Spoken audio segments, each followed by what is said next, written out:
الحمد لله وكفى وسلام على عباده الذين اصطفى أما بعد فقد قال الله تعالى في كلامه المجيد والفرقان الحميد أعوذ بالله من الشيطان الرجيم بسم الله الرحمن الرحيم وعباد الرحمن الذين يمشون على الأرض هونا وإذا خاطبهم الجاهلون قالوا سلاما والذين يبيتون لربهم سجدا وقياما والذين يقولون ربنا اصرف عنا عذاب جهنم إن عذابها كان غراما إنها ساءت مستقرا ومقاما والذين إذا أنفقوا لم يسرفوا ولم يقتروا وكان بين ذلك قواما والذين لا يدعون مع الله إلها آخر ولا يقتلون النفس التي حرم الله إلا بالحق ولا يزنون ومن يفعل ذلك يلقى أثاما يضاعف له العذاب يوم القيامة ويخلد فيه مهانا إلا من تاب وآمن وعمل عملا صالحا فأولئك يبدل الله سيئاتهم حسنات وكان الله غفورا رحيما ومن تاب وعمل صالحا فإنه يتوب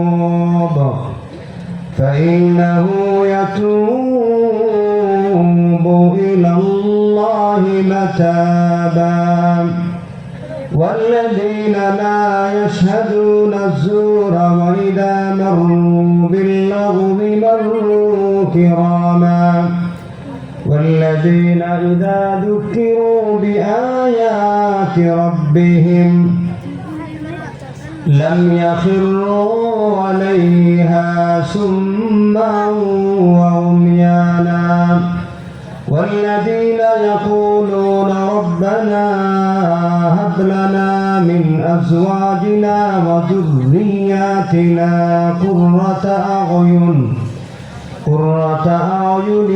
واجعلنا للمتقين إماما أولئك يجزون الغرفة بما صبروا ويلقون فيها تحية وسلاما خالدين فيها حسنت مستقرا ومقاما صدق الله العظيم وقال عليه الصلاة والسلام السلام من تواضع لله رفعه الله وقال عليه الصلاة والسلام المؤمنون هينون لينون كالجمال الآنف إن قيد إنقاد وإن أنيخ على صخرة استناخ أو كما قال عليه الصلاة والسلام وصدق رسوله النبي الكريم ونحن على ذلك من الشاهدين والشاكرين والحمد لله رب العالمين صلى الله على سيدنا ومولانا محمد وعلى آله وأصحابه وسلم صلى الله على سيدنا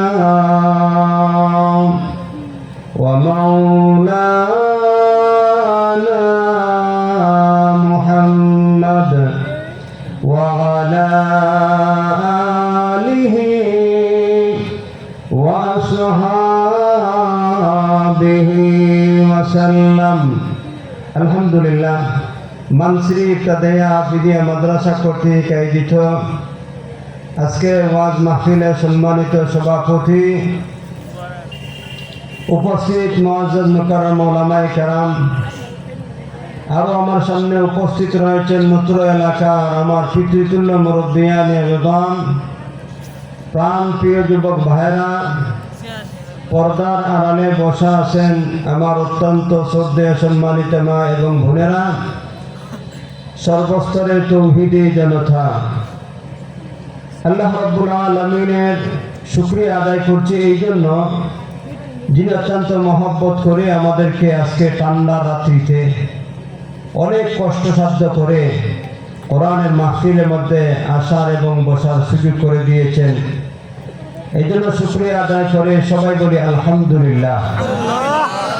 রাস্তার মধ্যে যে আমি আসছিলাম আমি কিছুক্ষণ আগে আসলাম দেখলাম ওইদিকে দোকানপাটে মানুষ কি পরিমাণ আপনারা আমার সামনে যে কয়জন বসে আছেন তার চেয়ে কয়েক গুণ বেশি রাস্তার মধ্যে কোরআনের মাহফিলে আয়োজন করিয়া যদি আমরা রাস্তার মধ্যে আড্ডা দেই আর দোকানপাটে বৈশা চা খাই এই কোরআন যদি আল্লাহর কাছে কিয়ামতের দিন বলে যে আল্লাহ আমি আপনার কালাম কোরআনের মাহফিল আয়োজন করা হয়েছিল আর এই সবগুলি লোক দোকানের মধ্যে আড্ডা মারছে তাহলে আপনি চিন্তা করেন তো ভাই ওই দিন আল্লাহ আদালতে কি জবাব দিবেন একটু চিন্তা করেন বিশ্বাস করেন আমি আপনাদের দুশ্মন না আমাকে যদি আপনারা দুশ্মন ভাবেন যে হুজুরেই শুরু করে দিছে বসছিলাম চা খাইছি গল্প গুজব করতেছি তো এখানে একটু শান্তিতে বসতে দিবে না অনেকেই তো আমাকে খারাপ ভাবতেছে খারাপ ভাবলেও আমার যায় না আসে না সত্য কথা বলছি বলবো ইনশাআল্লাহ বলে যাবো ঠিক কিনা বলেন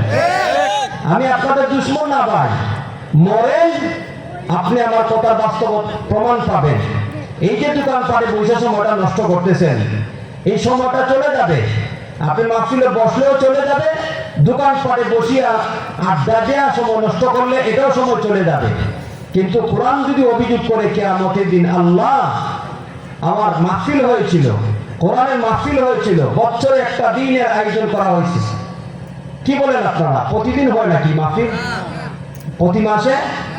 প্রতি মাসেও না প্রতিদিনও না প্রতি সপ্তাহে না বছরে একটা দিনের কোরআনের মাহফিল আয়োজন করা হয় তাও আবার পুরা রাত্র না এই কয়েক ঘন্টা সর্বোচ্চ 12টা 12:30 দিকে দেওয়া হয়ে যাবে এই কয়েকটা ঘন্টাকে আমরা কোরআনের মাহফিলে দিতে পারবো না ভাই ও ভাই রাস্তাঘাটে যারা আছে তাদেরকে বলছি একটু বিবেকে প্রশ্ন করেন যে আল্লাহ এত নিয়ামত দান করলেন, আর আল্লাহর কালাম কোরআনে মাহফিলের আয়োজন করা হয়েছে, আর আমি আজকে আড্ডা দিয়ে আমার সময়টা নষ্ট করতেছি।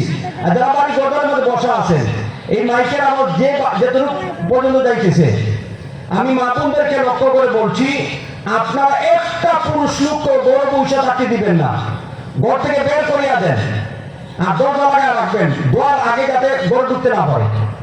মাহফিল শেষ হবে, দোয়া হবে, বাড়িতে যাবে, ঘরে ঢুকবে। কথা বলেন না ঠিক না? কোরআনের আয়োজন করে মানুষ নাই, এটা কি রে বাবা? যাত্রা গান হলে তো দেখলেন অভাব নাই মানুষের, ঠিক না? গানের আয়োজন করলে কি পরিমাণ যে মানুষ হয়, নাউযুবিল্লাহ মিন যালিক।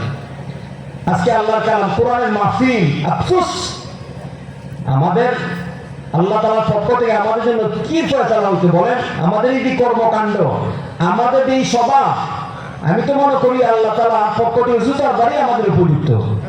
কথা বলছেন না কেন? সাহাবায়ে কেরাম তাদের তাবিনের জীবনী পড়েন, দেখেন তারা কি পরিমাণ আল্লাহর গোলামি করেছে, কোরআনের জন্য তারা কি পরিমাণ তারা ত্যাগ স্বীকার করেছে। আজকে কোরআনের মাহফিলের মধ্যে কয়েকটা মিনিট সময় দিব, আমাদের সময় নাই। আড্ডা দেওয়ার সময় আছে, ফিল্ডিং মারার সময় আছে, তামসা করার জন্য সময় আছে। কথা বলছেন না কেন? কষ্ট পাইতেছেন? আমি কি খারাপ কিছু বলছি? যারা রাস্তাঘাটে আছেন তাদেরকে আমি শেষবারের মতো বলছি, কোরআন কিন্তু অভিযোগ করবে আল্লাহ আদালতের মধ্যে যে আল্লাহ মানসিরি ইবতাদিয়া হাফিজিয়া মাদ্রাসার মাহফিলের মধ্যে কোরআনের আয়োজন করা হয়েছিল, কোরআনের মাহফিলের আয়োজন করা হয়েছিল, এই সবগুলি লোক রাস্তার মধ্যে ঘোরাফেরা করছে, এদের বিচার চাই। আল্লাহ যখন বিচার করবেন তখন বুঝবেন কত দানে কত চাল হয়, ঠিক কিনা? আল্লাহ বুঝার তৌফিক দান করেন। মন কষ্ট নিয়ে না, আমি কিন্তু বাস্তব এবং সত্য কথাগুলি বলতেছি, আপনাদের উপকারার্থে বলতেছি। কোরআনে মাহফিলের আয়োজন করা হয়েছে, এখানে লোক নাই, দোকান পাড়ের মধ্যে গিয়ে দেন কি পরিমাণ লোক, এই তো মাত্র আমি আসলাম, এই সবগুলি লোক এখানে আসার দরকার। আমি আপনাদেরকে বিনীতভাবে অনুরোধ করে বলবো, যারা এখনো দোকান পাটে আছেন, আল্লাহকেও আসছে, আপনাদের পায়ে হাত রেখে আমি বলছি, আপনাদের পায়ে হাত রেখে আমি বলছি, চলে আসেন। কারণ আমি চাই না যে আপনার কোরআনের অভিযোগে জাহান্নামে যান। আমি চাই না মানসিরি মানুষ এই যে দোকান পাড়ে আড্ডা দিয়ে সব নষ্ট করতেছেন, যে কোরআনের অভিযোগে অভিযুক্ত হইয়া জাহান্নামের দাম দাম আগুনে জ্বলেন, এটা আমি চাই না। এই জন্য আসেন, আমি আপনাদের বন্ধু, আমি আপনাদের কল্যাণ কামনাকারী, আপনাদের মঙ্গল চাই, কল্যাণ চাই। আমি চাই আপনারা জান্নাতি হন, আমি চাই আল্লাহ আপনাদেরকে ক্ষমা করে আল্লাহ তুমি জান্নাতের মেহমান বানায় দেন, এটা আমি আপনাদের জন্য চাই, কামনা করি। তাই বিরক্ত না হয় চলে আসি। আল্লাহ বুঝার তৌফিক দান করেন, আমল করার তৌফিক দান করেন। আর যারা বসা আছেন তাদের কাছ থেকে আমি একটা ছোট্ট ওয়াদা নিব, যতক্ষণ আলোচনা চলবে, কমপক্ষে আমি যতক্ষণ আলোচনা করব উঠাউটি করবো না, রাজি আছেন তো ইনশাআল্লাহ? উঠাউটি করলে আলোচনার রূপ নষ্ট হয়ে যায়, ধারাবাহিকতা নষ্ট হয়ে যায়। এই জন্য আপনাদের কাছে অনুরোধ করে বলবো যে কমপক্ষে আমি যতক্ষণ কথা বলবো, আপনারা জানেন, শুনছেন যে আমি কোরআন থেকে কয়েকটা আয়াত তেলাওয়াত করেছি। এই আল্লাহর কালাম কোরআন সুন্নাহ থেকে আলোচনা হবে, মন গড়া জায়গায় নিয়ে আমি বলবো না, কোরআন থেকে আল্লাহর কালাম থেকে আমি আলোচনা করবো ইনশাআল্লাহ। আমলের নিয়তে আমরা শুনবো, রাজি আছেন তো ইনশাআল্লাহ? উঠাউটি করবো না। আল্লাহ আমাদের সবাইকে আমল করার তৌফিক দান করেন। কোনো ভূমিকা নাই, কারণ আমি যে আলোচনা আয়াতগুলি তেলাওয়াত করেছি, আমার তেলাওয়াত করা আয়াতের আলোচনা পরিপূর্ণ আলোচনা করলে কয়েক ঘন্টার দরকার, আর আমার হাতে এত সময় নাই। তাই সংক্ষিপ্তভাবে কিছু কথা বলবো। আল্লাহ রাব্বুল আলামিন যেন আমাকে আপনাদের সবাইকে ইখলাসের সাথে আমলের নিয়তে কথা বলা, শোনা, বোঝা এবং আমল করার তৌফিক দান করেন। আমি যে আয়াতগুলি তেলাওয়াত করেছি, তেলাওয়াতকৃত আয়াতের মধ্যে আল্লাহ কি আলোচনা করেছেন, কি বলেছেন, এগুলি বোঝার আগে আমি আপনাদের কাছ থেকে একটা প্রশ্নের উত্তর জানতে চাই। প্রথম প্রশ্ন হইল, এই গোটা দুনিয়ার মধ্যে যত মানুষ বসবাস করে, এই সব মানুষগুলি কার গোলাম? একটু আওয়াজ দিয়ে বলেন, কার গোলাম? আল্লাহর গোলাম। আল্লাহ সৃষ্টি করেছেন, গোটা দুনিয়ার সমস্ত মানুষের মালিক হচ্ছেন আল্লাহ। আল্লাহ তাআলা গোটা দুনিয়ার সমস্ত মানব জাতিকে সৃষ্টি করেছেন, কিন্তু এই দুনিয়ার সমস্ত মানুষ কিন্তু আল্লাহর কাছে প্রিয় না। দুনিয়ার সমস্ত মানুষ আল্লাহর কাছে প্রিয় না। দুনিয়ার সমস্ত মানুষ আল্লাহর গোলাম ঠিক, কিন্তু সব গোলাম আল্লাহর প্রিয় না। বরং এই দুনিয়ার সমস্ত মানুষের মধ্য থেকে কিছু লোক আল্লাহর প্রিয়। আর আল্লাহর প্রিয় হতে হলে কিছু গুণ অর্জন করতে হয়। আর কি গুণ অর্জন করলে আল্লাহর প্রিয় হওয়া যাবে?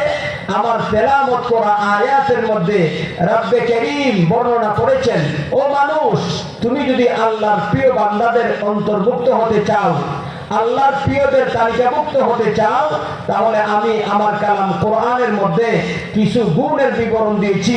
এই গুণগুলি অর্জন করো, তাহলে তুমি আমার প্রিয়দের তালিকাভুক্ত হতে পারবে। সুবহানাল্লাহ। আল্লাহর ওলি যদি হওয়া যায়, আল্লাহর প্রিয় হইতে পারলে এই ব্যক্তির কোনো ভয় নাই, চিন্তা নাই, দুনিয়াতেও কোনো ভয় নাই। আরে ভাই, আল্লাহ সর্বময় ক্ষমতার অধিকারী। আল্লাহর সাথে যদি আপনার সম্পর্ক থাকে, পৃথিবীর কোনো শক্তি আপনার ক্ষতি করতে পারবে না। জোরে বলেন ঠিক না? কোন ব্যক্তির টাইম নাই, কোন শক্তির টাইম নাই, কোন গোষ্ঠীর টাইম নাই আপনার ক্ষতি করার। কারণ ক্ষতি আর উপকার করার মালিকে আল্লাহ। এবং আপনি যদি আল্লাহর সাথে বন্ধুত্ব সম্পর্ক থাকে, আপনি যদি আল্লাহর সাথে মহব্বতের সম্পর্ক তৈরি করতে পারেন, আপনি যদি আল্লাহর কাছে প্রিয় হন, তো আল্লাহ আপনাকে অবশ্যই সাহায্য করবে। ঠিক নেই? আর আল্লাহ যদি কোনো বান্দাকে সাহায্য করে, পৃথিবীর কোনো শক্তি তার ক্ষতি করতে পারবে না। আজকে দেখেন না, দুনিয়ার মধ্যে শক্তি দেওয়ার মানুষের সাথে মানুষ সম্পর্ক করতে চায়, তেল মারে। বড় ভাই সাহেব, লিডার, ওদের সাথে যদি সম্পর্ক ভালো থাকে, তাহলে আমার চলতে ফিরতে সুবিধা হবে। অথচ লিডার আর নেতার টাইম নাই। আজরাইল যখন আসবে, তার সংহার করে নেতা নিয়ে যায়। কথা বলেন না কেন? বাইরা না তো দুনিয়া সমস্ত মানুষ, কাউকে আল্লাহ শক্তি দর করে সৃষ্টি করেছেন, কাউকে আল্লাহ ক্ষমতা দিয়েছেন, কাউকে দুর্বল করে সৃষ্টি করেছেন। এই দুনিয়ার মানুষের শক্তি এটা ক্ষণস্থায়ী। দুনিয়ার মানুষের শক্তি দুর্বল আল্লাহ শক্তির সামনে। আল্লাহ সর্বময় ক্ষমতার অধিকারী, সর্ববিষয়ে ক্ষমতাবান। ওই সর্বময় ক্ষমতার অধিকারী আল্লাহর সাথে যদি আমাদের সম্পর্ক থাকে, তাহলে আমার দুনিয়ার জীবনও সফল, আখিরাতও সফল। ঠিক কিনা বলেন? দুনিয়ার জীবন আসল জীবন না। দুনিয়ার জীবন আমাদের আসল ঠিকানা না। দুনিয়ার ঘর বাড়ি, ব্যবসা বাণিজ্য, এটা আমার আসল ঠিকানা না। আমার আসল ঠিকানা হচ্ছে জান্নাত। ওই জান্নাত পর্যন্ত পৌঁছতে হবে, এই জন্য আমাকে কিছু গুণ অর্জন করতে হবে। আল্লাহ রাব্বুল আলামিন আমার তেলাওয়াত করা আয়াতের মধ্যে কিছু গুণের বিবরণ দিয়েছেন। আল্লাহ বলেন, বান্দা, তুমি যদি এই গুণগুলি অর্জন করতে পারো, তাহলে তুমি আমার ওলিদের দলভুক্ত হইতে পারবে। সুবহানাল্লাহ। আল্লাহ রাব্বুল আলামিন বলেন, وعباد الرحمن الذين يمشون على الأرض هونا وإذا خاطبهم الجاهلون قالوا سلاما والذين يبيتون لربهم سجدا وقياما। আল্লাহ রাব্বুল আলামিন বলেন, ইবাদুর রহমান। ইবাদ আব্দুনের বহুবচন। আব্দুন শব্দের বাংলা অর্থ গোলাম, তার বহুবচন ইবাদ, তার গোলাম সমূহ। রহমান আল্লাহ সিফতি নাম। রহমান কার নাম ভাই? জোরে বলেন, কার নাম? আল্লাহর জাতি নাম আল্লাহ। সিফতি অনেক নাম রয়েছে, হাদিসের মধ্যে উল্লেখ করে দেওয়া হয়েছে। আল্লাহর হাবিব বিশ্ব নবী বলেন, عن ابي هريره رضي الله تعالى عنه قال قال رسول الله صلى الله عليه وسلم ان لله تعالى 99 اسما 100 الا واحدا من احصاها دخل الجنه أو كما قال عليه الصلاة والسلام। الله أكبر বলেন। আল্লাহর নবীর সাহাবী আবু হুরায়রা রাদিয়াল্লাহু তাআলা আনহু থেকে বর্ণিত হাদিস। আল্লাহর নবী বিশ্ব নবী রাহমাতুল লিল আলামিন বলেন, ও আমার উম্মত, إن لله تعالى 99 اسما 100 إلا واحدا বায়ান আমার, আল্লাহর নবী বিশ্ব নবী রাহমাতুল লিল আলামিন বলেন, ও আমার উম্মত, মহান আল্লাহ রাব্বুল আলামিনের জন্য 99টি গুণবাচক নাম রয়েছে, এক কম 100। 99 থেকে 100 হইতে হইলে বাকি কত থাকে? মিআতান ইল্লা ওয়াহিদা। আমার আল্লাহর নবী বিশ্ব নবী রাহমাতুল লিল আলামিন বলেন, ও আমার উম্মত, মহান আল্লাহর জন্য গুণবাচক 99টি নাম রয়েছে, এক কম 100। মান আহসাহা দাখালাল জান্নাহ। আল্লাহু আকবার বলেন। আল্লাহর নবী বলেন, ও আমার উম্মত, মহান আল্লাহ তার 99টি নামগুলি গুণবাচক 99টি নাম কেউ যদি মুখস্থ করে, মান আহসাহা দাখালাল জান্নাহ। হাদিসের ব্যাখ্যায় উলামায়ে কেরামগণ বলেন, আল্লাহর বান্দারে, এই দুনিয়ার মধ্যে কেউ যদি আল্লাহর গুণবাচক 99টি নাম মুখস্থ করে, ঈমান আনয়ন করে, মহান আল্লাহ তাকে আল্লাহর তৈরি জান্নাতে প্রবেশ করাবে। আল্লাহ তৈরি জান্নাতে যেতে চাই কি চাই না? আল্লাহ আমাদের সবাইকে কবুল করেন, সবাই বলেন আমিন। এই 99টি গুণবাচক নামের মধ্য থেকে একটা নাম হইল আর রহমান।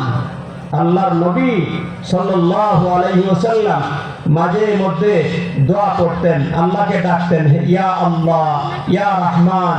মক্কার বেঈমান কাফেররা বলে, মুশরিকরা বলতো, মুহাম্মদ অতদিন আল্লাহর দিকে মানুষদেরকে দাওয়াত দিছে, এখন দেখা যায় আল্লাহর সাথে আবার রহমানকেও ডাকে। দেখছেন হারবারটা? হে আগে কইছে যে এক আল্লাহ সবকিছু করে, এক আল্লাহর ইবাদত করো, এক আল্লাহরে ডাকো, এখন দেখা যায় আল্লাহর সাথে রহমানকেও ডাকে।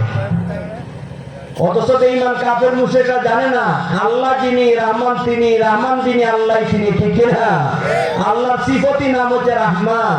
মুশরিকরা জানতো না, এই জন্য আল্লাহ রাব্বুল আলামিন সূরা রহমান নাযিল করেছেন। সুবহানাল্লাহ। 114টা সূরার মধ্যে একটা সূরার নাম হলো সূরাতুর রহমান, আছে না? আল্লাহ রাব্বুল আলামিন বলেন, আর রহমান আল্লামাল কুরআন খালাকাল ইনসানা আল্লামাহুল বায়ান। আছে না না? সূরা রহমান নাযিল করিয়া আল্লাহ দুনিয়াবাসীদেরকে পরিচয় দিলেন। আল্লাহ, ও দুনিয়ার মানুষ, রহমানকে চিনোনি? আল্লাহ যিনি তিনি রহমান, আর রহমান যিনি তিনি আল্লাহ, ঠিক নেই? তো আল্লাহ রাব্বুল আলামিন আমার তেলাওয়াত করা আয়াতের মধ্যে বলেন, ইবাদুর রহমান, আল্লাহর প্রিয় বান্দাদের কিছু গুণাগুণ বিবরণ দিয়া বলেন, ও দুনিয়ার মানুষ, আল্লাহর প্রিয় বান্দা তারা যাদের মধ্যে উল্লেখিত গুণ থাকবে। এর মধ্যে প্রথম গুণ হইল আল্লাযীনা ইয়ামশুনা আলাল আরদি হাওনা। প্রথম গুণ হইল আল্লাহর প্রিয় বান্দাদের প্রথম গুণ, তারা জমিনের মধ্যে নম্রতার সাথে চলে। সুবহানাল্লাহ বলেন। অহংকার, দম্ভ করে অহংকারীদের ন্যায় চলে না, বরং বিনয় নম্রতার সাথে চলে। ফাসসিরিনে কেরামগণ বলেন যে আল্লাহর প্রিয় বান্দারা জমিনে যখন বিচরণ করে, চলাফেরা করে, তখন ভদ্রতার সাথে চলে, নম্রতার সাথে চলে, বিনয়ের সাথে চলে, দাম্ভিক অহংকারী ন্যায় চলে না, জমিনের মধ্যে দম্ভ করে চলে না। আল্লাহ রাব্বুল আলামিন যারা দাম্ভিকতা ন্যায় দম্ভ করে জমিনের মধ্যে চলাফেরা করে, অহংকারের ন্যায় চলে, আল্লাহ তাদেরকে লক্ষ্য করে বলেন, ওয়ালা তামশি ফিল আরদি মারহা ইন্নাকা লান তাখরিকাল আরদা ওয়া লান তাবলুগাল জিবালা তুলা। হে মানুষ, তুমি আমার জমিনে দম্ভ করে চলিও না, তুমি চাইলে আমার জমিনকে টুকরা টুকরা করতে পারবে না, এবং উচ্চতায় আমার পাহাড়ের সমান হতে পারবে না, ঠিক কিনা বলেন?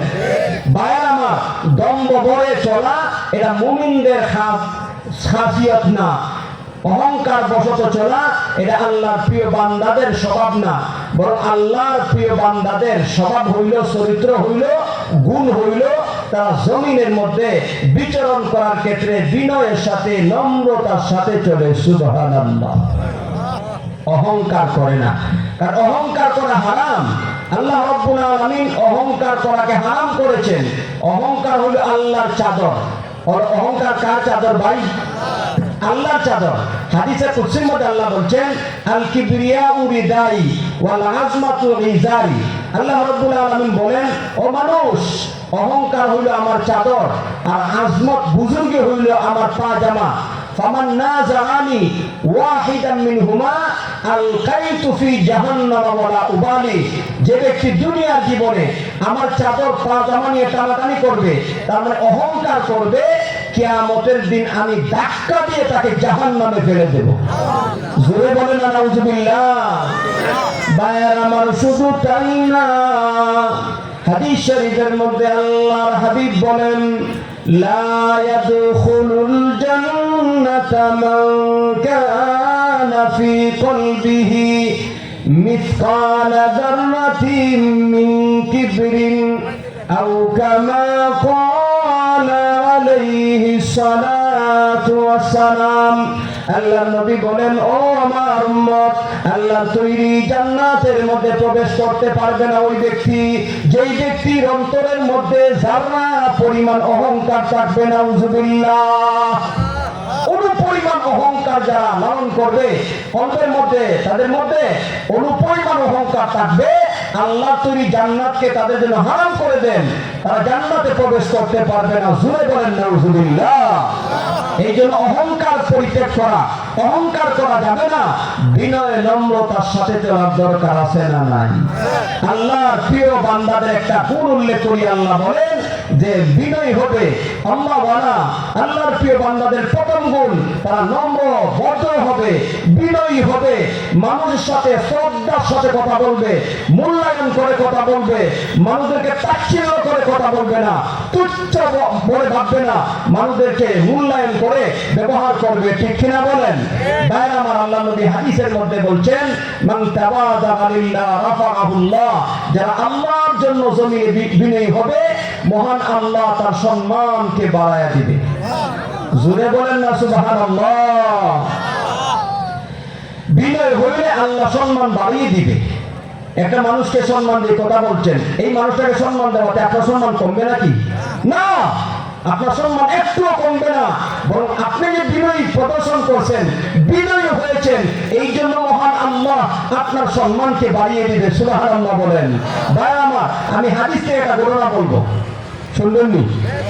বিনয় নম্রতা অবলম্বন করলে আল্লাহ কি পরিমাণ সম্মান বাড়ায় দেয়, এই বিষয়টা জানানোর জন্য আপনাদের সামনে একটা দৃষ্টান্ত উপস্থাপন করতে চাই নবীর হাদিস থেকে। বলবো নি? আল্লাহর নবীর কাছে প্রায় সময় জিবরিল আলাইহিস সালাম আসতেন। আয়েশা নবীর সাথে, নবীর কাছে, নবীর উপরে ওহী নাযিল করতেন। তো আল্লাহর নবী প্রায় সময় বলতেন, ভাই জিবরিল। যখনই জিবরিল আল্লাহর নবীর কাছে আসতে বিলম্ব হইতো, তখন নবীজি বলতেন, জিবরিল তুমি কি ঘন ঘন আমার কাছে আসতে পারো না? বেশি বেশি আমার কাছে আসতে পারো না? অনেক সময় নিয়ে আমার কাছে আসতে পারো না? কারণ তুমি আসলে, তোমাকে দেখলে, তোমার সাথে কথা বললে আমার ভালো লাগে। সুবহানাল্লাহ। জিবরিল আলাইহিস সালাতু ওয়াস সালাম বলেন, ওগো আল্লাহর নবী, আমি তো আদেশের গোলাম, আমি তো আল্লাহর গোলাম। যদিও আমি ৬০০ ডানা বিশিষ্ট জিবরিল, অনেক শক্তিশালী, কিন্তু আমি স্বাধীন না, আমি ইচ্ছা করলেই কোনো কিছু করতে পারি না। ওগো নবীজি, আমি তো আল্লাহর গোলাম, আল্লাহর হুকুম ছাড়া আমি এক কদম নড়াচড়া করতে পারি না। জোরে বলেন না সুবহানাল্লাহ। জিবরিল আলাইহিস সালাতু ওয়াস সালাম আল্লাহর নবীর কাছে বসা। এমন সময় আল্লাহর নবীর এক সাহাবী, নামটা স্মরণ রাখবেন, নবীর সাহাবীর নাম হইল আবু যর গিফারি। নামটা কি? আবু যর গিফারি রাদিয়াল্লাহু তাআলা আনহু আল্লাহর নবীর খেদমতে আসতেছে। ভাইরা আমার, জিবরিল আলাইহিস সালাতু ওয়াস সালাম আল্লাহর নবীকে লক্ষ্য করে বলে, ইয়া রাসূলুল্লাহ, ইয়া হাবিবাল্লাহ, ও নবীজি, ওই যে আপনার সাহাবী আবু যর আপনার কাছে আসতেছে। সুবহানাল্লাহ বলেন। নবীজি বলেন, ভাই জিবরিল, তুমি কি আমার সাহাবী আবু যররে চিনো নাকি? কারণ তুমি তো জিবরিল, তুমি তো ফেরেশতা, তুমি তো আসমানের বাসিন্দা, জমিনের বাসিন্দা। আমার সাহাবী আবু যরকে চিনার তো কথা না। তুমি কি আমার সাহাবী আবু যরকে চিনো নাকি? সুবহানাল্লাহ বলেন। ভাইরা আমার, জিবরিল আলাইহিস সালাতু ওয়াস সালাম আল্লাহর নবীকে লক্ষ্য করে বলে, ওগো নবীজি, আমি জিবরিল আপনার সাহাবী আবু যরকে চিনি। শুধু তাই না, বরং আসমানের যত ফেরেশতা আছে সব ফেরেশতা শুধু চিনে আবু যরকে, তাই না, বরং নবীজি গো, আসমানের সমস্ত ফেরেশতা তো চিনেই চিনে। সমস্ত ফেরেশতা আপনার সাহাবী আবু যরকে সম্মান প্রদর্শন করে। ও নবীজি, আপনার সাহাবী আবু যরকে আসমানের বাসিন্দা ফেরেশতারা শুধু চিনেই না, বরং তাকে যথেষ্ট পরিমাণে সম্মান করে। সুবহানাল্লাহ। আল্লাহর হাবিব বিশ্ব নবী রাহমাতুল লিল আলামিন জিবরিল আলাইহিস সালাতু ওয়াস সালামকে লক্ষ্য করে বলে, ও ভাই জিবরিল, আমার সাহাবী আবু যরকে আসমানের বাসিন্দা সমস্ত ফেরেশতারা সম্মান করে, কারণ কি? কি আমল করে আমার সাহাবী? আমার সাহাবীর মধ্যে এমন কি আমল আছে, এমন কি গুণ আছে যেই গুণের কারণে আমার সাহাবীকে সমস্ত ফেরেশতারা সম্মান করে? যারা বোঝার দরকার আছে না নাই? ভাইরা আমার, জিবরিল আলাইহিস সালাতু ওয়াস সালাম আল্লাহর নবীকে লক্ষ্য করে বলে, ইয়া রাসূলুল্লাহ, ইয়া হাবিবাল্লাহ, আল্লাহর নবী গো, আপনার সাহাবীর মধ্যে দুইটি এমন গুণ রয়েছে, এই দুই গুণের কারণে মহান আল্লাহ তার সম্মান বাড়িয়ে দিয়েছে। এমনকি আল্লাহ রাব্বুল আলামিন আসমানের সমস্ত ফেরেশতাদের মধ্যে তার পরিচিতি দান করেছেন। আল্লাহর নবী জিবরিলকে লক্ষ্য করে বলে, ও ভাই জিবরিল, বলো না আমার সাহাবীর মধ্যে কি দুইটা গুণ রয়েছে, কি দুইটা আমল করে যে দুই গুণের কারণে, দুইটি আমলের কারণে মহান আল্লাহ আমার সাহাবীর মর্যাদা বাড়িয়ে দিয়েছে। ভাইরা আমার, এই দুইটি আমল যদি আমরাও করি, উলামায়ে কেরামগণ বলেন, মহান আল্লাহ নবীর সাহাবী আবু যরের সম্মান যেভাবে বাড়িয়ে দেওয়া হয়েছিল, ঠিক তেমনি ভাবে আমাদের সম্মানকে আল্লাহ বাড়িয়ে দিবে। ঠিক কিনা? আবু যরের মতন সম্মানিত হতে চাই কি চাই না? আল্লাহ আমাদেরকে কবুল করেন। শুধু চাই বললেই হবে না, আমল করতে হবে। রাজি আছেন? কি আমল? জিবরিল আলাইহিস সালাতু ওয়াস সালাম নবীজিকে লক্ষ্য করে বলে, ও আল্লাহর হাবিব, আপনার সাহাবী প্রথম নম্বর সাহাবীর মধ্যে গুণটা হইল তিনি হইলেন বিনয়ী। বিনয়ী, তার মধ্যে অহংকারের লেশ মাত্র নাই। আল্লাহর নবী বলেন, এই জন্যই তো নবীজি হাদিসের মধ্যে উল্লেখ করে দিয়েছেন, মান তাওয়াযা লিল্লাহ রাফাহুল্লাহ। আল্লাহু আকবার বলেন। নবীজি বলেন, ও আল্লাহর বান্দা বান্দীরা, এই দুনিয়ার জীবনে যারা আল্লাহর জন্য বিনয় হবে, আল্লাহর জন্য বিনয় হবে, মহান আল্লাহ ওই বিনয়ের গুণের কারণে তার সম্মানকে আকাশচুম্বী করে দিবে। জিবরিল আলাইহিস সালাতু ওয়াস সালাম এবার আল্লাহর নবীকে লক্ষ্য করে বলে, ইয়া রাসূলুল্লাহ, ইয়া হাবিবাল্লাহ, ও নবীজি, আপনার সাহাবীর মধ্যে দুইটি গুণের প্রথম গুণ হইল আপনার সাহাবী বিনয়ী, তার মধ্যে বিনয় নম্রতা রয়েছে, সে বিনয়ের সাথে চলাফেরা করে। এক নম্বর গুণ। দুই নম্বর গুণ হইল আপনার সাহাবী বেশি বেশি করে সূরাতুল ইখলাস তেলাওয়াত করে। জোরে বলেন না সুবহানাল্লাহ। সূরা ইখলাস পারেননি? আমরা সবাই পারি, কিন্তু আমল করি না। আজকে থেকে নিয়ত করব, ইনশাআল্লাহ এই বিনয়ের গুণ অর্জন করব, বিনয়ের সাথে চলব, কোনো মানুষের সাথে অহংকার করব না। আমি সুন্দর, অসুন্দর মানুষকে দেখে অহংকার করব না। আমি শিক্ষিত, অশিক্ষিত মানুষদেরকে দেখে আমি অহংকার করব না। আমি ধনী, গরিব মানুষকে দেখে আমি অহংকার করব না। কারণ ধনী গরিব সৌন্দর্য এগুলা কে দিয়েছে? জোরে বলেন, কে দিয়েছে? আল্লাহ আমাকে ধনী বানাইছে, আল্লাহ আরব ভাইকে গরিব বানাইছে। অহংকার করার কিছু আসেনি ভাই? না, বরং আল্লাহ শুকরিয়া আদায় করা দরকার যে আলহামদুলিল্লাহ, আল্লাহ যে আমাকে ধনী বানাইছেন, আল্লাহ যে আমাকে সৌন্দর্য দান করছেন, আল্লাহ যে আমাকে শিক্ষিত বানিয়েছেন। কথা বলেন ঠিক কিনা? অহংকার ছেড়ে দিতে হবে, বিনয়ের গুণ অর্জন করতে হবে। এক নম্বর গুণ হলো বিনয়ের গুণ অর্জন করা। দুই নম্বর সূরাতুল ইখলাস বেশি বেশি করে তেলাওয়াত করা। মাত্র 4টি আয়াত। কয়টি আয়াত ভাই? দেখেন তো আমার সামনে যারা আছেন অধিকাংশ লোকেরা আমরা সূরাতুল ইখলাস মুখস্থ পারি নামাজের মধ্যে পড়ি, কিন্তু এটা আমল করি না। শুধু নামাজই পড়লে চলবে না, বরং সবসময় সূরাতুল ইখলাস পড়তে হবে। আল্লাহর নবীর সাহাবী আবু যর গিফারি অধিকাংশ সময় সূরাতুল ইখলাস তেলাওয়াত করতেন। সুবহানাল্লাহ বলেন।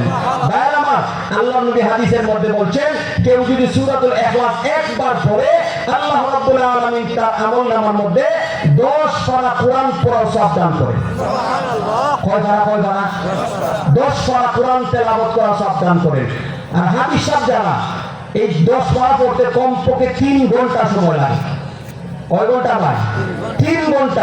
আমি হাফেজ, আমার কাছে অন্য মানুষের কথা বলার টাইম নাই। যেহেতু আমি নিজে হাফেজ, আমি নিজে তেলাওয়াত করে দেখেছি।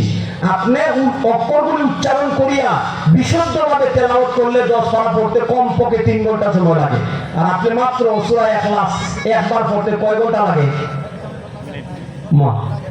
সূরা ইখলাস 4টি আয়াত 20 এই সূরাটা তেলাওয়াত করলে কয় ঘন্টা লাগে ভাই?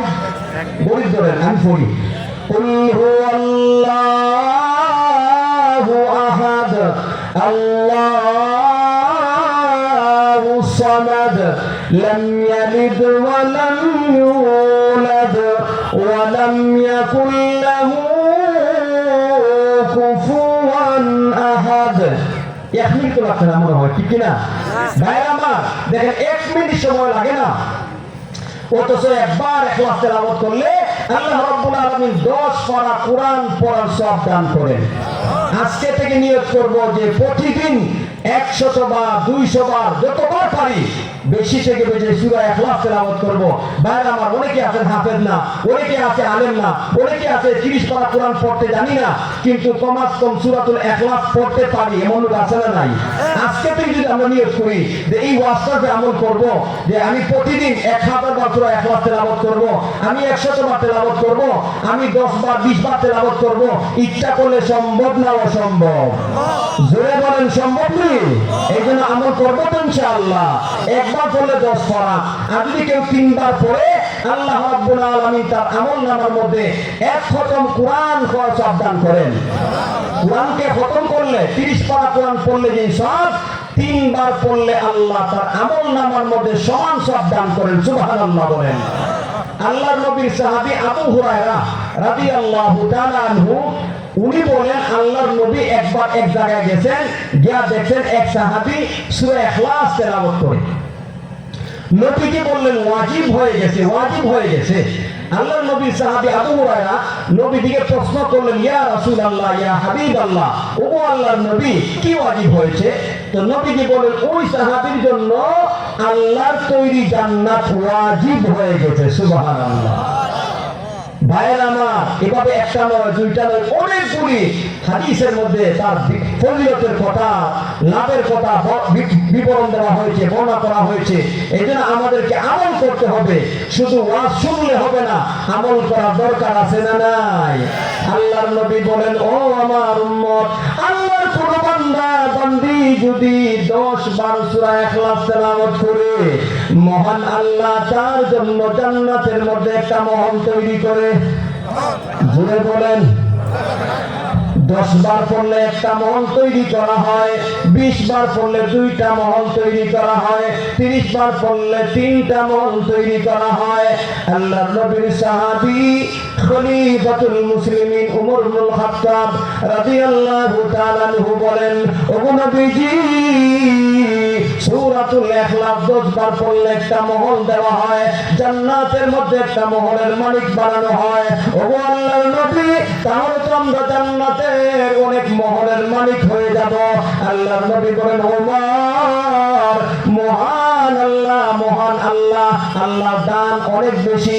আল্লাহ বান্দাদেরকে দান করার ক্ষেত্রে কার্পণ্য করবে না। তোমরা যত আমলই করো না কেন, তোমাদের আমলের পরিপূর্ণ বদলা আল্লাহর পক্ষ থেকে দেওয়া হবে। বলেন না সুবহানাল্লাহ।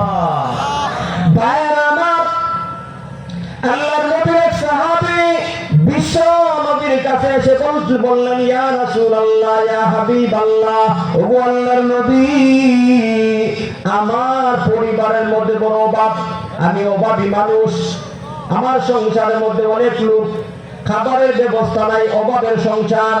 ওগো আল্লাহর নবী, আমাকে একটা দোয়া শিক্ষা দেন, যাতে করে আমি অভাব মুক্তি হতে পারি, অভাব থেকে মুক্তি লাভ করতে পারি।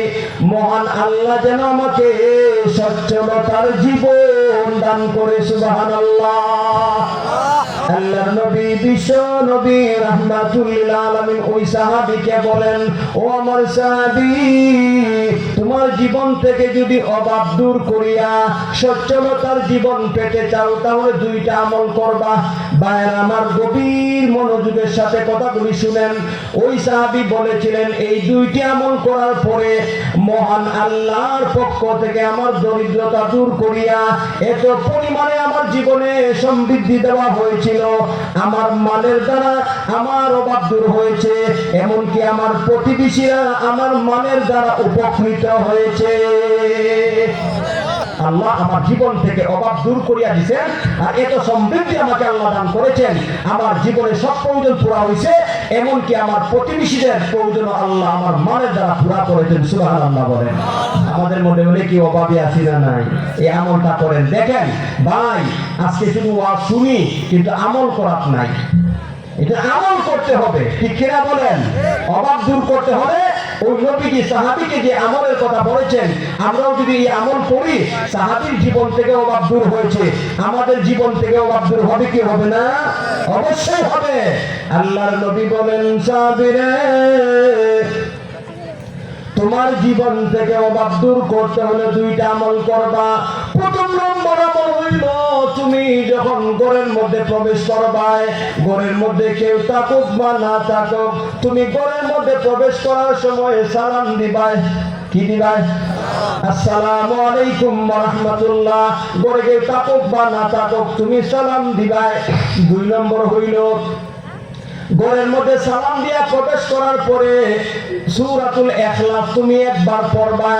আল্লাহর নবীর সাহাবী বলেন, নবীজি ওই আমলের কথা বলার পরে আমি আল্লাহর নবীর কথা অনুযায়ী আমল করেছি।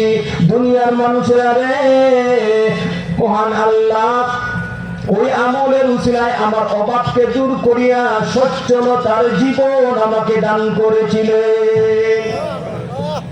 দুইটা আমল। প্রথম আমলটা কি? ঘরের মধ্যে প্রবেশ করার সময় সালাম দিব। দেই আমরা? হে আল্লাহ, আজকে মুসলমান লাঞ্ছিত, অপদস্থ, অপমানিত। কারণ কি? যত কারণ আছে এর মধ্যে একটা কারণ, ঘরের মধ্যে দাউ দাউ করে অশান্তির আগুন জ্বলতেছে। কারণটা কি? মা বাবার মধ্যে মিল নাই, স্বামী স্ত্রীর মধ্যে মিল নাই, সন্তান কথা শুনে না, বাড়িটার মধ্যে মিল নাই, মামলা মোকদ্দমা চলতেছে। ঠিক কিনা বলেন? কারণ বলে আজকে আমাদের ঘরের মধ্যে যে রহমত বরকত নাযিল হইতে যে আমলের দ্বারা, ওই আমলকে আমরা বন্ধ করে দিয়েছি। ঘরে ঢুকার সময় সালাম দেই না। ওলামায়ে কেরামগণ বলেন, যেই ঘরে ঢুকার সময় সালাম দিবে, ওই ঘর থেকে আল্লাহ শয়তানকে বের করিয়া দেয়। সুবহানাল্লাহ বলেন। এরপরে ওই ঘরের মধ্যে আল্লাহর পক্ষ থেকে রহমত বরকত নাযিল করে, সন্তানদের মধ্যে আল্লাহ বরকত নাযিল করে, মা বাবার কথা শুনে সন্তান কামাই রুজির মধ্যে আল্লাহ বরকত দান করেন, বদদিনী শয়তানি বের করে দেওয়া হয়। সুবহানাল্লাহ বলেন। এজন্য আজকে থেকে নিয়ত করি, আমরা এই আমলটা করব। ঘরে ঢোকার সময় কেউ তাকুক বা না তাকুক সালাম দিব, আসসালামু আলাইকুম ওয়া রাহমাতুল্লাহ। রাজি আছেন নি? আজকে অবাক লাগে, বাইরে বন্ধু বান্ধবকে সালাম দেয়, হ্যাঁ বন্ধু বান্ধবকে সালাম দেয়, কিন্তু মা বাবার সালাম দিতে লজ্জা পায়। কথা বলছেন না কেন? মা বাবার সালাম দেয় না, স্বামী স্ত্রীকে সালাম দেয় না, স্ত্রী স্বামীকে সালাম দেয় না, সন্তান মা বাবার সালাম দিতে লজ্জা পায়। বাইরে দেখা যায় কি আপডেট, হ্যাঁ মডেলিং ফুলাবান, বন্ধু বান্ধবদের কি স্টাইলে সালাম দেয়, আর বাড়িতে যাইয়া বলে যাইয়া মা বাবার সালাম দেয় না। যে লজ্জা থাকে। আচ্ছা বলে এটা লজ্জা না এটা মূর্খতা? কথা বলেন না কেন? এটা শয়তানি। সালাম অর্থ কি? আসসালামু আলাইকুম ওয়া রাহমাতুল্লাহি ওয়া বারাকাতুহু। আল্লাহ আপনার উপরে শান্তি, রহমত, বরকত নাযিল করুক। আচ্ছা বলেন, এই একটা দোয়া, এটা তো আমি মনে করি সন্তানের জন্য সবচেয়ে উপযুক্ত এই দোয়া মা বাবা। ঠিক কিনা বলেন?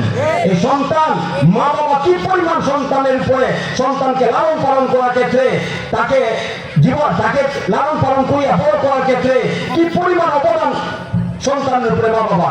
তো এই দোয়াটা তো সন্তানের উচিত মা বাবাকে দেওয়া, মার কাছে বাবার কাছে এই সালামটা দেওয়া। কিন্তু দেখা যায় মা বাবারে সালাম দেয় না, স্বামী স্ত্রীকে সালাম দিয়ে লজ্জাবোধ করে, স্ত্রী স্বামীকে সালাম দেয় না, সন্তানদেরকে সালাম দেয় না, বয়স্করা মুরব্বীরা শিশু বাচ্চাদেরকে সালাম দিতে চায় না। আর এখন বর্তমান মডেলিং যুগে, স্মার্ট যুগে আপনি শিশুরাও, বাচ্চারাও মুরব্বীদেরকে সালাম দেয় না। কথা বলেন ঠিক কিনা? এই জন্য না ভাই, সব জায়গায় সালামের প্রসার করাইতে হবে। আল্লাহর নবী বলেন, লা ইয়াদখুলুল জান্নাতা হাত্তা তুমিনু। ও আমার উম্মত, তোমরা জান্নাতে প্রবেশ করতে পারবে না যতক্ষণ পর্যন্ত না তোমরা মুমিন হবে। ওয়ালা তুমিনু হাত্তা তাহাব্বু। আর তোমরা পরিপূর্ণ মুমিন হতে পারবে না যতক্ষণ পর্যন্ত না তোমরা একে অপরকে আল্লাহর জন্য ভালোবাসবে। আল্লাহর নবী বলেন, ও আমার সাহাবীরা, তোমরা জানোনি আমি কি এমন কথা বলে দেব, এমন আমলের কথা বলে দিব যে আমল করলে তোমরা পরস্পরের মধ্যে মিল, মহব্বত, ভালোবাসা বৃদ্ধি পাবে? আমি কি এমন আমলের কথা বলে দিব যে আমলটা করলে পরস্পরের মধ্যে মহব্বত বৃদ্ধি পাবে? আফসুস সালামা বাইনাকুম। পরস্পরে সালাম দেও। সালামের দ্বারা আল্লাহ পরস্পরের মধ্যে মিল মহব্বত তৈরি করে দিবেন। স্বামী যদি স্ত্রীকে সালাম দেয়, স্ত্রী যদি স্বামীকে সালাম দেয়, মহব্বত বাড়বে না কমবে? আল্লাহর ওয়াদা, নবী বলে গেছেন যে এখানের দ্বারা, বলে এই সালামের দ্বারা স্বামী স্ত্রীর মধ্যে মহব্বত বাড়বে। সন্তান যদি মা বাবাকে সালাম দেয়, মা বাবা যদি সন্তানকে সালাম দেয়, নবীকে বলেছেন মহব্বত বৃদ্ধি করে দিবেন। এর মধ্যে কোনো সন্দেহ আসেনি ভাই? আজকে সালাম উঠে গেছে আমাদের সমাজ থেকে। আমরা মুসলিম সমাজে বসবাস করি ঠিক, কিন্তু ইসলামিক সংস্কৃতি, ইসলামের যে সংস্কৃতি, অনেক কিছু আমাদের কাছ থেকে বিলুপ্ত হয়ে গেছে। না ভাই, সালামের প্রচলন করার দরকার আছে না? নাই। আজকে থেকে নিয়ত করি, বড় ঢুকার সময় সালাম দিব। পরিচিত অপরিচিত, ছোট বড়রে, বড় ছোটকে, স্বামী স্ত্রীকে, স্ত্রী স্বামীকে, মা বাবা সন্তানকে, সন্তান মা বাবাকে সালাম দিব তো ইনশাআল্লাহ। আল্লাহ আমাদেরকে আমল করার তৌফিক দান করেন। 2 নম্বর বিষয়, বড় ঢুকার পরে সূরা ইখলাস একবার তেলাওয়াত করবা।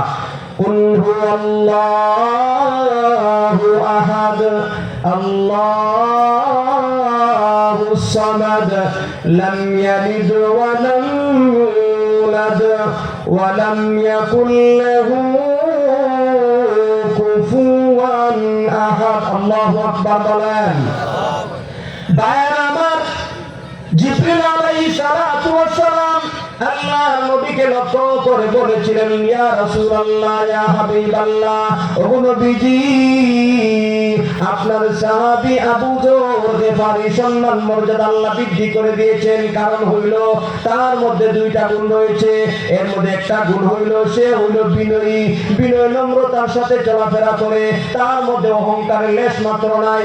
আল্লাহর নবী গো, ওই বিনয়ের গুণের কারণে আল্লাহ সম্মান বাড়িয়ে দিয়েছে। আর 2 নম্বর গুণ হইল আপনার সাহাবী আবু যর দুনিয়ার জীবনে বেশি বেশি সূরা ইখলাস তেলাওয়াত করে। সুবহানাল্লাহ।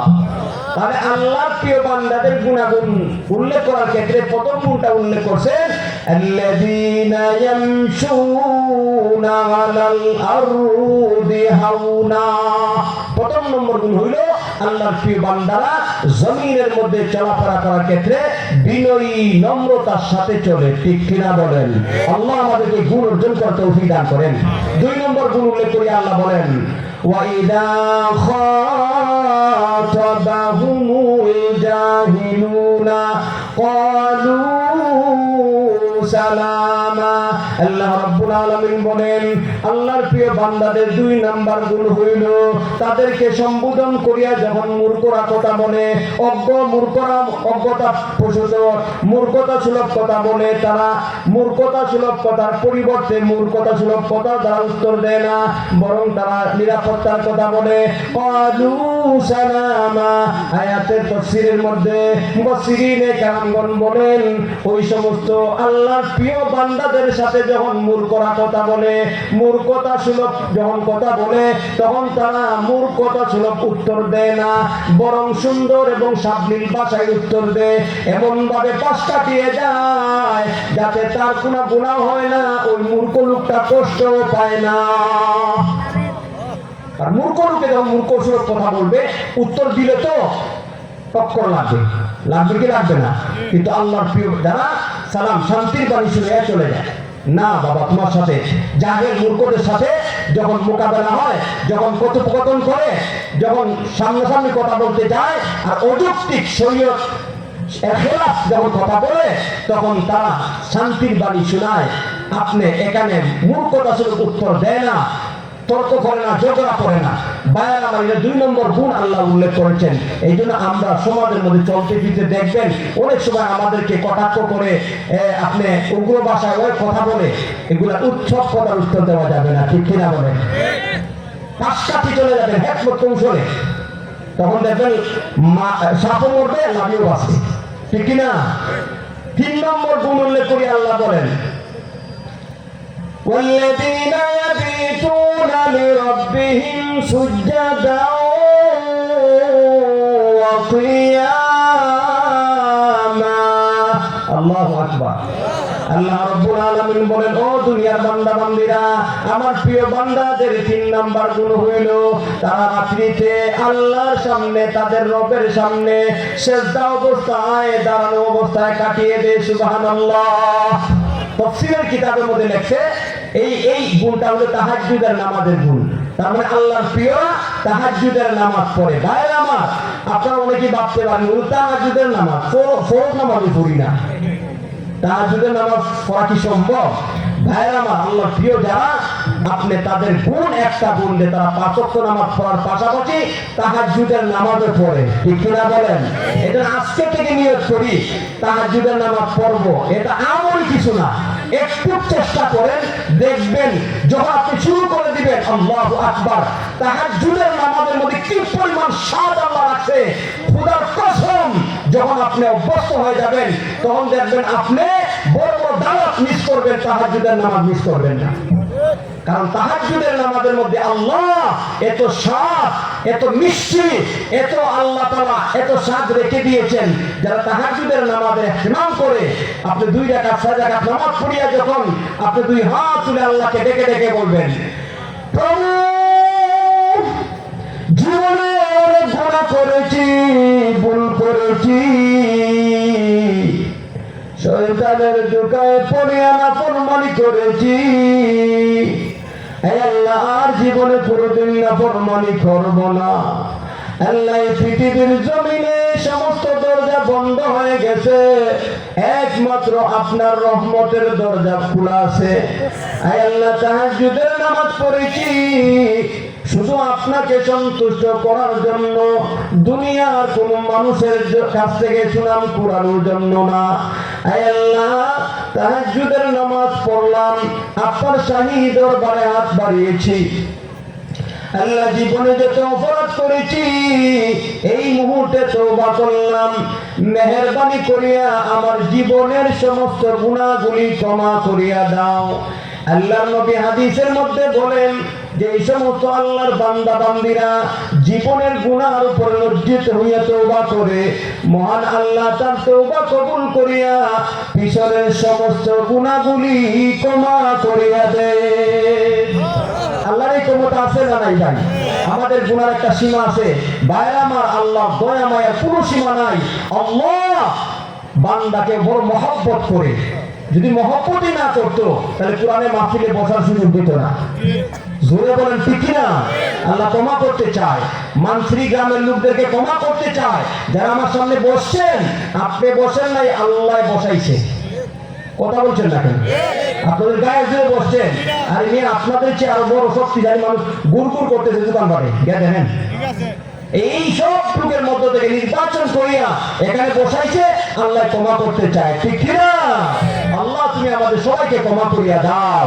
আল্লাহর প্রিয় বান্দাদের তৃতীয় নম্বর গুণ তাহাজ্জুদের নামাজ পড়ে। ভাইরা আমার, আজকে থেকে আমরা এই আমলটা শুরু করব। চেষ্টা করেন, দেখেন ইনশাআল্লাহ যখন তাহাজ্জুদ শুরু করে দিবেন, অভ্যস্ত হয়ে যাবেন, অটোমেটিক ওই সময় আপনার ঘুম ভেঙে যাবে। আল্লাহ ওয়ালাদের এটা আমল। আল্লাহ নবী হাদিসের মধ্যে বলেছেন যে তাহাজ্জুদ হইল আল্লাহ ওয়ালাদের একটা বিশেষ আমল। এই তাহাজ্জুদ নামাজ যারা পড়ে আল্লাহ রাব্বুল আলামিন তার গুনাহগুলি মাফ করেন এবং তাকে আল্লাহ নেক আমল বেশি বেশি করে করার তৌফিক দান করেন। সুবহানাল্লাহ।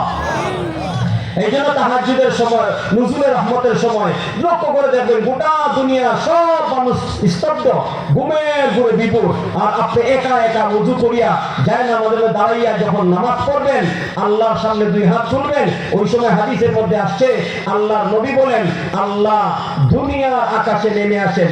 ইয়ানজিলু রাব্বুনা দুনিয়া, দুনিয়ার আকাশে আল্লাহ নেমে আসেন এবং দুনিয়াবাসীদেরকে সম্বোধন করে বলেন আনা মান মুস্তাগফিরিন ফাগফিরানা, ও আমার বান্দারা কে আছো পাপী, আমার কাছে মাপ চাও, আমি আল্লাহ তোমার পিছনের গুনাহগুলি ক্ষমা করিয়া দেব। আল্লাহ ডেকে ডেকে বলে, ওই সময় আমরা ঘুমে থাকি। কে আছো অভাবী, আমার কাছে বলো, আমি আল্লাহ অভাব দূর করলে তোমার জীবনে অভাব থাকতে পারবে না। ঠিক কিনা বলেন? আপনি যতই চেষ্টা করেন জীবনের সমস্যার সমাধান করতে পারবেন না। সমাধান করে কে? জোরে বলেন, কে করে ভাই? আল্লাহ করেন।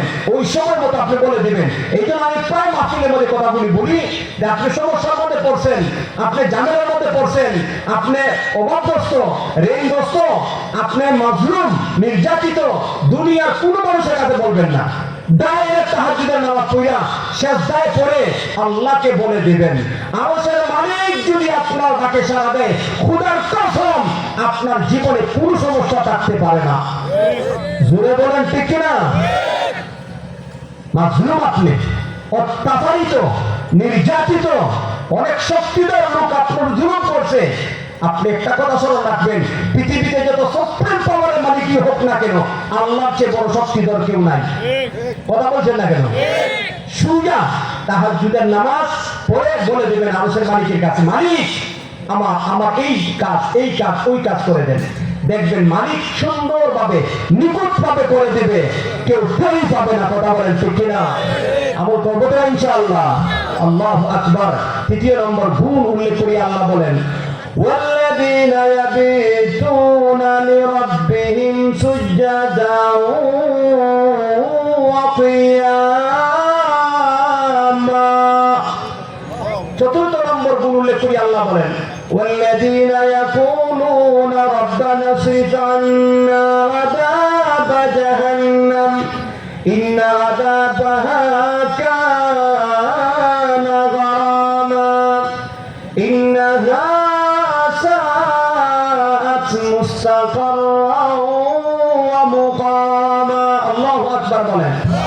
চতুর্থ নম্বর গুণ উল্লেখ করি, আল্লাহ বলেন যে আল্লাহর প্রিয় বান্দারা এত আমল করার পরে, পাঁচ ওয়াক্ত নামাজ পড়ে, রোজা রাখে, হজ করে, যাকাত দেয়, তাহাজ্জুদের নামাজ পড়ার পরও তারা আল্লাহর আযাবের জায়গা জাহান্নামের আযাব থেকে তারা নৈরাশ হয় না, জাহান্নামের আযাব থেকে তারা নিশ্চিন্ত হয় না, বরং জাহান্নামের আযাবের ভয় করিয়া আল্লাহকে ডেকে ডেকে বলে, আল্লাহ আপনি আমাদেরকে জাহান্নামের আযাব থেকে রক্ষা করুন। সুবহানাল্লাহ।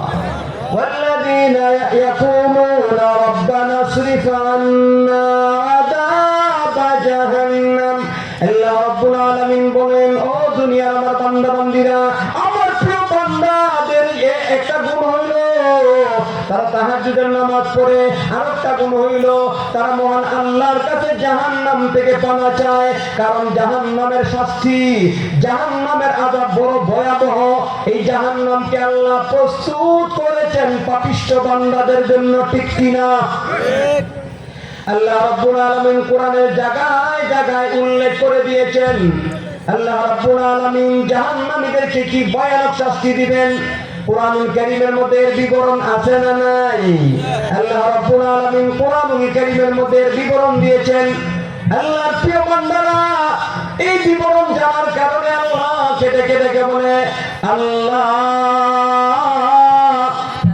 জাহান্নামের কঠিন শাস্তি আমরা সহ্য করতে পারবো না, এই জাহান্নামের আযাব আমাদের থেকে হটায়া দাও, আমাদের থেকে দূর করিয়া দাও। ওগো আল্লাহ, জাহান্নাম থেকে আপনার কাছে পানা চাই। এই জন্য আল্লাহর নবী দোয়া শিক্ষা দিয়েছেন, মাগরিবের নামাজের পরে 7 বার, ফজরের নামাজের পরে 7 বার এই দোয়াটা পড়বো আমরা। ফজরের পরে পড়বো আল্লাহুম্মা আজিরনি মিনান নার, আল্লাহুম্মা আজিরনি মিনান নার, আল্লাহুম্মা আজিরনি মিনান নার। ফজরের নামাজের পরে কয়বার? জোরে বলেন। মাগরিবের নামাজের পরে কয়বার? 7 বার। আল্লাহর নবী হাদিসের মধ্যে বলেন, মাগরিবের নামাজের পরে যারা 7 বার পড়বে, ফজরের নামাজের পরে যারা 7 বার পড়বে, মহান আল্লাহ তাকে জাহান্নামের শাস্তি থেকে হেফাজত করবেন। সুবহানাল্লাহ। জাহান্নামের শাস্তি অত্যন্ত ভয়ঙ্কর, ভয়ানক। শেষ করে দেব ভাইরা, ভয়ঙ্কর ভয়ানক জাহান্নামের শাস্তি কোরআনুল কারীমের মধ্যে আল্লাহ জাহান্নামীদের বিবরণ দিয়েছেন। আল্লাহ রাব্বুল আলামিন বলেন, ওয়াল্লাযীনা কাফারু লাহুম নারু জাহান্নাম লা ইউকদা আলাইহিম ফায়ামুতু ওয়া লা ইউখাফফাফু আনহুম মিন আযাবিহা কাযালিকা নাজিজি কুল্লা কাফুর। আল্লাহু আকবার বলেন। আল্লাহ রাব্বুল আলামিন বলেন, ওয়াল্লাযীনা কাফারু, যারা দুনিয়ার মধ্যে নাফরমান, কাফের, বেঈমান, মুশরিক, মুনাফিক, তাদের জন্য আল্লাহ প্রস্তুত করেছেন নারু জাহান্নাম, জাহান্নামের আগুন। নাউযুবিল্লাহ। লা ইউকদা আলাইহিম ফায়ামুতু। আল্লাহ রাব্বুল আলামিন বলেন, ও দুনিয়ার বান্দা বান্দীরা, জাহান্নামীদেরকে জাহান্নামের মধ্যে যখন নিক্ষেপ করা হবে, ওই জাহান্নামের আগুনে জ্বলবে, জাহান্নামীরা মৃত্যুবরণ করবে না। আল্লাহু আকবার বলেন। লক্ষ্য করে দেখেন, দুনিয়ার মধ্যে আগুনে পুড়লে মানুষ বাঁচে না মরে? সবাই আওয়াজ বাড়ায় বলেন, বাঁচে না মরে? দুনিয়ার আগুনে জ্বললে মানুষ মরে। আল্লাহ রাব্বুল আলামিন আমাদেরকে জানাইছেন, লা ইউকদা আলাইহিম ফায়ামুতু। ও দুনিয়ার মানুষ, কিন্তু জাহান্নামের আগুন বিপরীত, জাহান্নামের আগুনে জ্বলবে, মরবে না। আল্লাহু আকবার বলেন। এরপরে আল্লাহ বলেন, লা ইউকদা আলাইহিম ফায়ামুতু ওয়া লা ইউখাফফাফু আনহুম মিন আযাবিহা। দিন দিন জাহান্নামীদেরকে শাস্তি দেওয়া হবে, শাস্তি লাঘব করা হবে না, বরং প্রতিদিন মহান আল্লাহ শাস্তির তীব্রতা বাড়াইবেন। নাউযুবিল্লাহ। আল্লাহ রাব্বুল আলামিন বলেন, কাযালিকা নাজিজি কুল্লা কাফুর।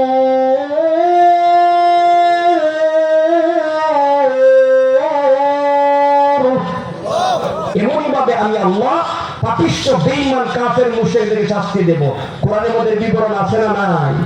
এরপরে জাহান্নামীরা জাহান্নামের শাস্তি বুক করিয়া সহ্য করতে পারবে না। ভাই বিশ্বাস করেন, আল্লাহ কোরআনের মধ্যে বলেন, ও দুনিয়ার মানুষ, এই জাহান্নামের শাস্তি সহ্য না করতে পারে, চিৎকার করে কাঁদবে। আল্লাহ বলেন, ওয়াহুম ইয়াসরিখুনা ফিহা।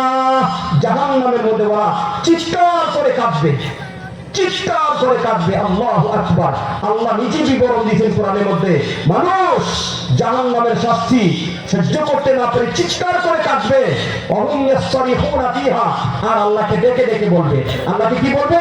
আল্লাহ কোরআনের মধ্যে উল্লেখ করেছেন। সুবহানাল্লাহ বলেন। জাহান্নাম এখনো সামনে আসে নাই। মৃত্যুর পরে, কিয়ামতের বিচারের পরে জাহান্নামীদেরকে জাহান্নামে নিক্ষেপ করা হবে। ওই জাহান্নামীরা জাহান্নামে যাওয়ার পরে বলবে, এখনো সংগঠিত হয় নাই, আমরা জানি না। আল্লাহ জানে কি জানে না? আল্লাহ জানে। আল্লাহ হিলিম অনুযায়ী আল্লাহ বলে দিয়েছেন, ওরা জাহান্নামে গিয়ে চিৎকার করে কাঁদবে, আল্লাহকে ডেকে ডেকে বলবে, আল্লাহ রাব্বানা আখরিজনা না'মাল সালিহা غير الذي كنا نعمل। আল্লাহ রাব্বুল আলামিন বলেন, ও দুনিয়ার বান্দা বান্দীরা, জাহান্নামীরা জাহান্নামের মধ্যে আল্লাহকে ডেকে ডেকে বলবে, প্রভু দুনিয়ার মধ্যে নামাজ পড়ি নাই, রোজা রাখি নাই, বেপরদায় চলাফেরা করেছি, সুদ খেয়েছি, ঘুষ খেয়েছি, নাফরমানি করার কারণে জাহান্নামে ফেলে দিয়েছো। ওগো আল্লাহ, জাহান্নামের শাস্তি সহ্য করার মতো না, দয়া করে আমাদেরকে জাহান্নাম থেকে বের করিয়া দাও। আমি আপনাদের কাছ থেকে জানতে চাই, জাহান্নামীরা বারবার আল্লাহর কাছে বলবে, আল্লাহ জাহান্নামের শাস্তি সহ্য করার মতো না, আমাদেরকে বের করিয়া দাও। জাহান্নাম থেকে কি বের করা হবে? রব্বানা আখিরনা রব্বানা আখরিজনা নামাল সালিহা। আল্লাহ রাব্বুল আলামিন বলেন, ও দুনিয়ার বান্দা বান্দীরা, জাহান্নামীরা আল্লাহকে ডেকে ডেকে বলবে, প্রভু নেক আমল করি নাই, জাহান্নামের শাস্তি দিচ্ছ, আর সহ্য করা যায় না, জাহান্নাম থেকে বের করিয়া দুনিয়াতে পাঠাইয়া দাও। যতদিন হায়াত দিয়া দুনিয়াতে পাঠাইবা, নেক আমল করব। সুবহানাল্লাহ, নেক আমল করার সাপ ডাকছে। জাহান্নামের শাস্তি সহ্য করতে না পারে এখন বলবে আল্লাহর কাছে, আল্লাহ নেক আমল করবো, গায়রাল্লাযী কুন্না না'মাল, যে আমল করে জাহান্নামী হইছে ওই আমল জীবনে করতাম না। সুদ খাইতাম না, ঘুষ খাইতাম না, জিনা করতাম না, বেবিচারি করবো না, মিথ্যা কথা বলবো না, কোনো অন্যায় অপরাধ করবো না। 70 বছর জীবন দিবেন, 70টা বছরই ইবাদত করে কাটাইব। বারবার আল্লাহর কাছে চাইবে ফিরত আসার জন্য। আমি আপনাদের কাছ থেকে জানতে চাই, জাহান্নামের শাস্তি সহ্য না করতে পেরে আল্লাহকে ডেকে ডেকে বারবার বলবে ফিরে আসার জন্য দুনিয়ার মধ্যে, আল্লাহ কি সুযোগ দিব? না, আর কখনো সুযোগ দেওয়া হবে না। চেষ্টা করবে বের হওয়ার জন্য, আল্লাহ বলবেন জাহান্নামের দরজা বন্ধ করে দিবেন, চিরকাল চিরদিন জাহান্নামের শাস্তি ভোগ করো। আলহামদুলিল্লাহ, চাইবে সুযোগ দেওয়া হবে না। আমাদের এখন সুযোগ আছে না নাই? জোরে বলেন, আছে না নাই? এখন কত গুনাহ করেছি, এই গুনার উপর লজ্জিত হইয়া যদি আল্লাহর কাছে মাফ চাই, উলামায়ে কেরামগণ বলেন, আল্লাহর নবীর হাদিসে উদ্ধৃতি দিয়ে বলেন, আল্লাহ এই তওবা কবুল করিয়া তার জীবনের সমস্ত গুনাহগুলি মাফ করতে পারেন। ঠিক কিনা বলেন? এই জন্য আপনাদের কাছে আমার অনুরোধ থাকবে, মাহফিল কয়েক ঘন্টা মাত্র, 9টা 9:30 প্রায় হয়ে গেছে, আর এই তো কয়েক ঘন্টা। এই জন্য আমরা শেষ পর্যন্ত বসে